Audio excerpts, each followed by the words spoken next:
તમને ખબર દરેક સંબંધમાં પ્રેમનું સૌથી સુંદર સ્વરૂપ શું છે? એ છે પ્રતીક્ષા.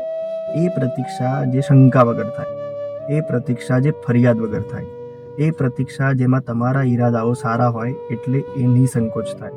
હું તારી રાહ જોઉં છું, પણ બેચેનીથી નહીં, વિશ્વાસથી.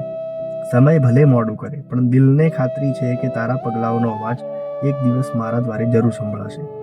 મારી પ્રતીક્ષા નિર્બળ નથી, એ તો પ્રેમની સૌથી મજબૂત સાબિતી છે. હું દિવસોને ગણતો નથી, હું વિશ્વાસને સંભાળું છું. કારણ કે જે દિલથી માંગ્યું હોય એ કિસ્મતથી મળે જ છે. તારે આવવાનું છે, આ ફક્ત ઈચ્છા નથી, આ મારી શ્રદ્ધા છે. અને જ્યારે તું આવીશ ત્યારે સમજાશે કે રાહ લાંબી હતી, પણ પ્રેમ તેના કરતાં પણ ઊંડો હતો. તમને ખબર, પ્રતીક્ષા લગભગ ક્યારેય હારતી નથી, જો દિલ અને ઈરાદાઓ સારા હોય તો.